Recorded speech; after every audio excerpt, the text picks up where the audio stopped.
I think of the consumer reaction to electric vehicles thus far. Sure, there are some people who really like electric vehicles. They're early adopters. They've bought them. And, they have experienced some challenging things about owning those electric vehicles, which is causing pause for a lot of consumers on the light vehicle side. So I've included a link to a US Today article that really talks about those concerns. And those concerns are basically centered around several things. So one, the vehicle itself is very expensive to buy. But after you buy it, there are some other expenses that come with owning and maintaining the vehicle over the first 5 years that are really turning people off. In addition, people in general on the consumer side still are having a hard time with the charging infrastructure, the time for charging, and whether or not that's really feasible to use that vehicle in their day-to-day life. So consumers have not been buying electric vehicles at the rate that I think some people who are really pushing for these mandates would like to see.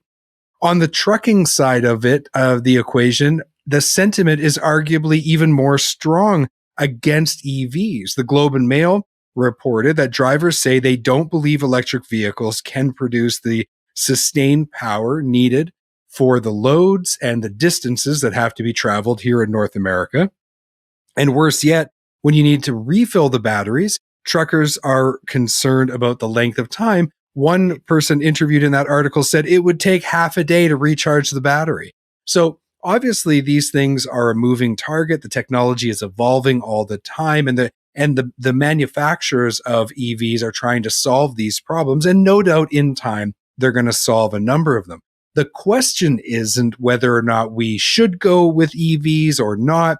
In my mind, the question is, can we build a product that works, that supports the trucking industry, makes the trucking industry not only more, let's say, environmentally conscious, but also can it make us more efficient? Can it lower our total cost of operation? The reality is right now, the answer to that is leading towards no, or maybe will be in the future. But, again, these things have not really worked themselves out. The challenges we have to overcome to make this electric vehicle charging infrastructure and the production of these vehicles and truly lowering the cost of operation, all of these factors have to come together for this to be successful. And will this all come together by, let's say, 2035? Time is going to tell. So we at the Heavy Duty Consulting Corporation have been advising our heavy duty parts clients to not make radical changes to their business model just yet. And the reason is this, especially if you're in the all makes or aftermarket side of the business, we lag behind new vehicle sales by roughly about 5 years, basically the length of the warranty. So even if all new vehicles were only zero emission vehicles or battery electric vehicles by 2035, even if that mandate happens, that time frame, we're able to get there in time and it becomes reality, it's still 2040 before we're really seeing the entire aftermarket have to adapt to that change.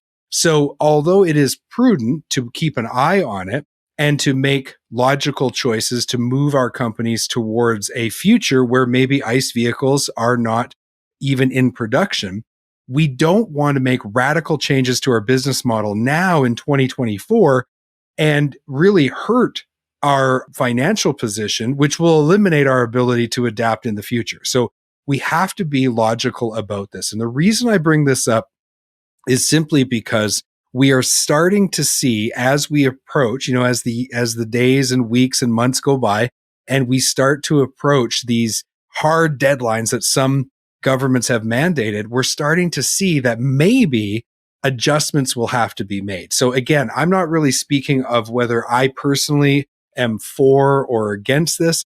I'm more talking about what's the reality on the ground in the trucking industry.